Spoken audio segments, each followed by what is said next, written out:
हमारे दुखों का सबसे बड़ा कारण है। अपनी परेशानी को लेकर विचारों में गहरे उतर जाना हमें अंदर से बहुत दुखी कर देता है। हम बेचैन हो जाते हैं। जिंदगी में अगर हम हर बात को जीने मरने का सवाल बना देंगे तो फिर हमें रोज मर मर के ही जीना पड़ेगा। ओवर थिंकिंग एक ऐसी बीमारी है जिसमें आपके रातों की नींद तो पक्का जाने वाली है। ज्यादा सोचने वाला इंसान हमेशा बेचैन रहता है। आप उसे कभी खुश और सुखी नहीं देखोगे। वास्तव में यह एक मेंटल डिसऑर्डर है जिसे जनरलाइज्ड एंजाइटी डिसऑर्डर GAD कहते हैं। ऐसे लोगों का मन लगातार चलता ही रहता है। एक के बाद एक मन में ख्याल चलते ही रहते हैं। ऐसा लगता है कि एक पल के लिए भी मन रुकता ही नहीं है। ऐसे लोग हमेशा डर में ही जीते हैं। कुछ बुरा होने का डर, कुछ नुकसान होने का डर, बिजनेस के नुकसान होने का डर, पढ़ाई का डर, रिश्तों के टूट जाने का डर, किसी के छोड़ जाने का डर।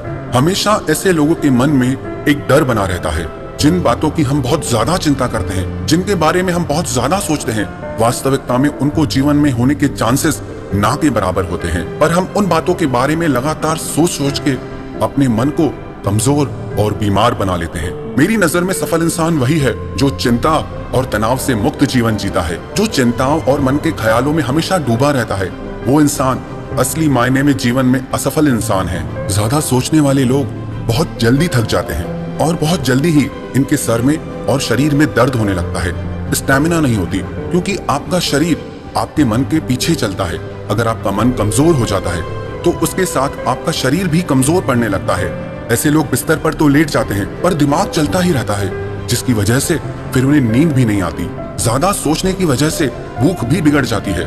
ऐसा इंसान या तो बहुत ज्यादा खाने लगता है या उसे खाने में कुछ अच्छा ही नहीं लगता।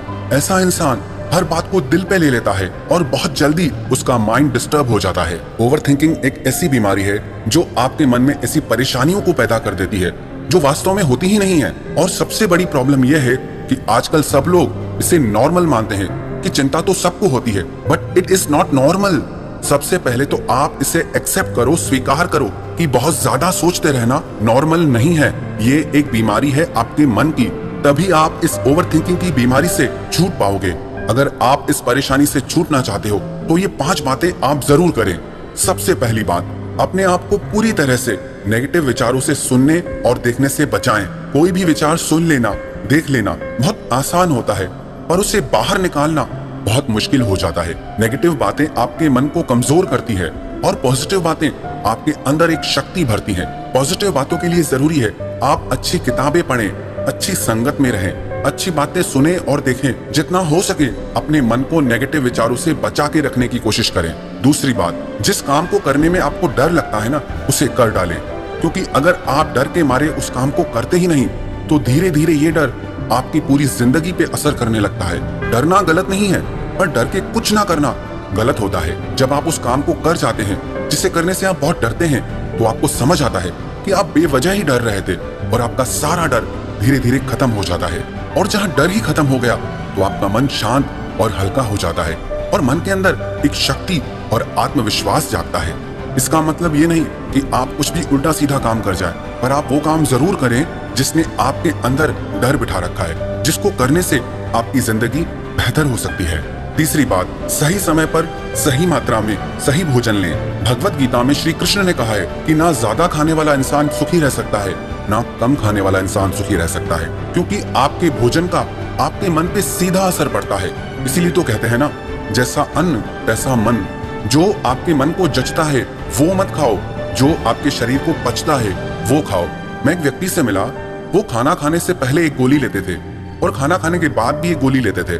मैंने उनसे पूछा, ये दवाइयाँ आप क्यों खाते हैं? तो वो बोले, मेरा डाइजेशन सिस्टम वीक है, कमजोर है, मेरे पेट में आसानी से खाना पचता नहीं है। मैं एक गोली इसीलिए लेता हूँ कि भूख लगे, और एक इसलिए जो मैंने खाया वो पच जाए, हजम हो जाए। तो मैंने पूछा, इसका कोई और हल नहीं है क्या? तो उन्होंने कहा, इसका हल है पर मुझे पसंद नहीं, क्योंकि जो खाना मुझे खाना चाहिए वो मुझे बिल्कुल पसंद नहीं। इन दवाइयों की मदद से मैं वो खाना खा सकता हूँ जो मुझे पसंद है। मतलब हद है। आपको पता भी है कि आपको क्या खाना है, आपको पता है कि ये खाना मेरे शरीर को नुकसान पहुंचा रहा है, पर फिर भी आपको वो खाना है। ऐसा भी क्या मन का स्वाद, ऐसा भी क्या मन का गुलाम बनना? तो आप वो खाएं जो आपके शरीर के लिए अच्छा हो, ना ही आपकी चटोरी जुबान के लिए अच्छा हो। हाँ, कभी कभी चलता है, आप खा सकते हो, पर अधिक समय आप वही भोजन खाएं जो आपकी हेल्थ के लिए अच्छा हो। इसलिए ये बहुत जरूरी है कि आप सही समय पर, सही मात्रा में सही भोजन खाएं। आप क्या खाते हैं, इसका सीधा असर आपके मन पर पड़ने वाला है। तो अगर आप मन की शांति चाहते हैं, मन में ठहराव चाहते हैं, तो आप अपने आहार को सही करें। चौथी बात, रात को जल्दी सोएं और सुबह को जल्दी उठें। डॉक्टर्स कहते हैं कि जो इंसान रात को जल्दी सो जाता है और सुबह जल्दी उठ जाता है, उसके शरीर की 70% बीमारियां, 70% बीमारियां अपने आप ठीक हो जाती हैं। क्योंकि हमारे शरीर के अंदर रोगों को अपने आप ठीक करने की एक अद्भुत ताकत है। जैसे ही हमारे शरीर को पूरी नींद मिलती है, सही नींद मिलती है, वैसे ही हमारा शरीर खुद से खुद को ठीक करने लग जाता है।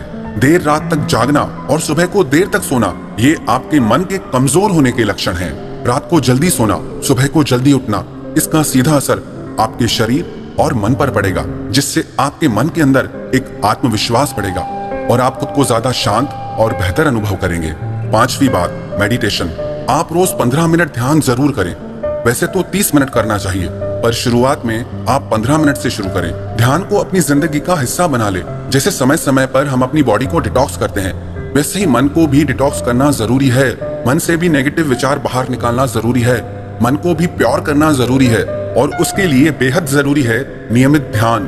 अपने दिमाग से आप ये ख्याल निकाल दें कि ध्यान करना धार्मिक लोगों का काम है। ऐसा बिल्कुल भी नहीं है।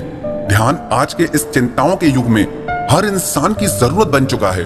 ध्यान करने से नेगेटिव विचार अपने आप कम होने लगते हैं और लगातार ध्यान करते रहने से आपके मन में ठहराव आने लगता है। आप खुद को ज्यादा शांत और सुखी अनुभव करते हैं। याद रखना एक बात, चिंता करने से, बहुत ज्यादा सोचने से न आपके बीते हुए कल का दर्द कम होने वाला है, न ही आपके आने वाले कल का भविष्य अच्छा होने वाला है। हाँ, इतना जरूर होगा कि आपका आज बिगड़ जाएगा, आपका आज दुख और उलझनों में निकल जाएगा। तो ना बीते हुए कल के बारे में दुख करें, ना आने वाले कल की चिंता करें। आपके हाथ में आज है, आप इसे बेहतर बनाएं, आप इसे सुंदर